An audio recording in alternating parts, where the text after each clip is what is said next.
A dialogue-heavy episode of Overlord this week.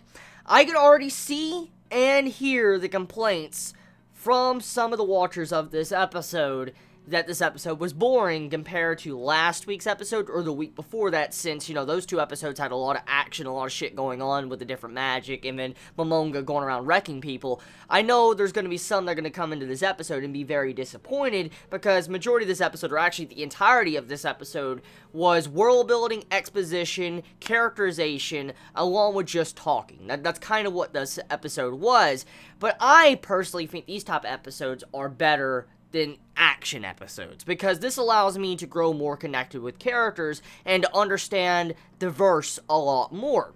And so, in my eyes, I enjoyed this episode. But I know some are probably not going to like this episode because it was dialogue heavy, and I do know Madhouse Studios is adapting the light novel, and if they are adapting the light novel, you should probably expect this to be very dialogue heavy when it comes to this series. It's not going to be nothing but just action scenes. Now, getting off of that, just pushing that to the side, okay, let's talk about this episode. So, what was this episode really about?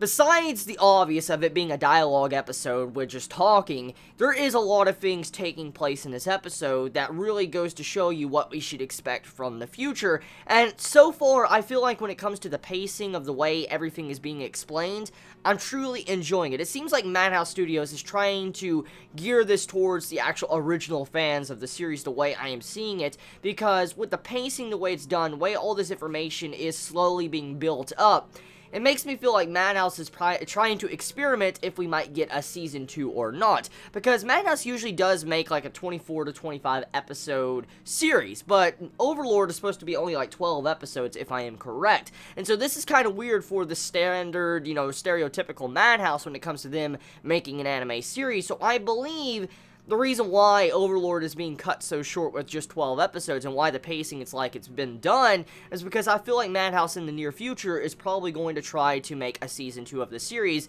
once they get all these other projects out of the way. Because you gotta go figure, Madhouse has been pumping out individual series each individual season, like, Order Monogatari to Death Parade to, Hunter x Hunter, Parasite, and then One Punch Man coming out next season. They're constantly making a new series each individual season, so I'm willing to bet the reason why Overlord was cut so short this season with, only 12 or 13 episodes, probably because they wanted to save the other half of the season budget for One Punch Man. That's my personal opinion on that. But getting back onto the episode, though, besides the pacing and stuff, the dialogue in this episode, getting into it, I like how we found out more about the guild rankings. Supposedly there is different rankings in the guild, like you can go from a bronze to a silver to a gold to a minfril, diamond, just different higher rankings, and I'm guessing as you go up higher in the rankings, you get higher, quests to do. Like, for instance, let's say you had like a level 1 through 10 quest that was like a bronze level. If you get to, like, let's say a diamond level, you can go do a quest that's level 50 through 70. You get my point. So that's kind of what these rankings actually mean in this episode. Depending on your level in the guild and how much you've quested and what type of quest you've done, you will rank up in the guilds to where you can actually seek out harder challenges to where you could get more reward from it, and that's what's going on. And speaking of this also, we also have another issue taking place in this episode. Momonga, our MC, is experiencing finance trouble. For instance, he doesn't have as much money as he would like, and this is quite bad if you think about this, because with him lacking money, as a person that's a supreme ruler, one of the big overlords, like, the Demon King, pretty much, the final boss, for him to not have any money, it's kind of ironic and fucking hilarious. Of course, the currency has changed since, the game world to this world, but it's very ironic someone as high up in status in his level has lack of funds and money. It's hilarious. It really is. But I feel like the way this episode was hinting at something, I feel like the reason how Momonga is going to get money is going to be through those health potions. I feel like he's going to get that money through health potions, because we come to find out from one of the appraisers in this episode is that the red health potion that we normally see in games is worth 8 gold, and that is fucking ridiculous in of itself. That's fucking ridiculous. I'm not spending 8 damn gold for a potion in World of Warcraft. I'm not doing that type of shit. Fuck that. I'm not, okay? End of story.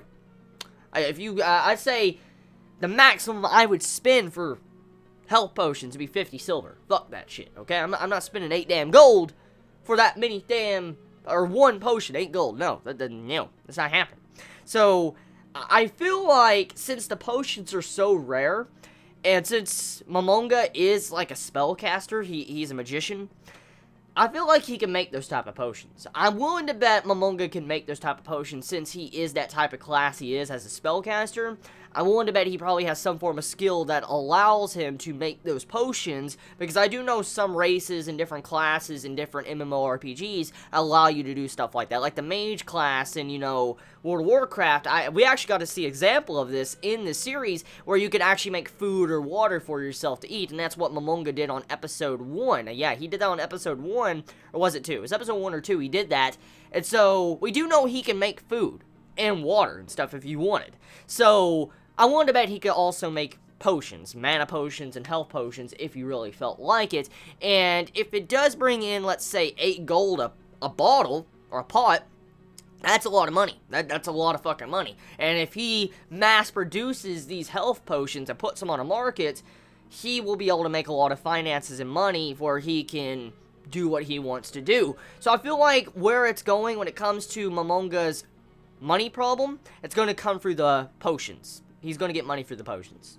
Said and done. It was very obvious, but the way the dialogue was in this episode, that's where he's going to get his source of income.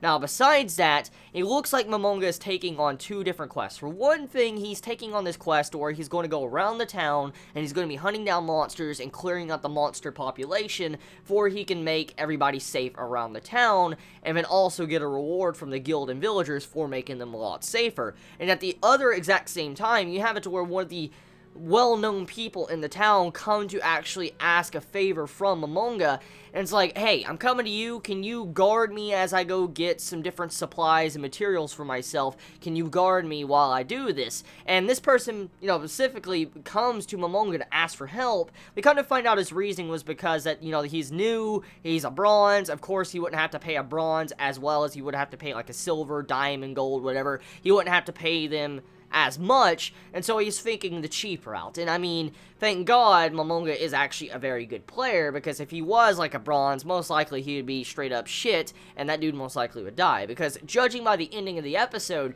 we get to see our first antagonist introduced. Come to find out this person called, Clementine? I think that's the person's name? The girl's name? I could be wrong. I think it's Clementine. Hopefully I'm remembering that right. But the person that was introduced at the end has this magic item that was from like a shaman or whatever, a shaman priestess. And this person's wanting to give this item to the person that Momonga is going to escort. And this person's special talent is where this person can use any magic item. No matter what it is, can use any magic item. And we do know players can use any magic item depending on what class you are. Like, of course, from what we found out on episode 2 and 3, is Momonga can't use, like, swords and shit. Like, he can only use, like, his wand, spellcasting stuff, and he can't use, let's say, what a warrior would use. He can't use, like, plate armor and shit. So, of course, there is things that even players can't use. So this makes this NPC very dangerous, to be able to use different magical items with no restrictions. You get my point.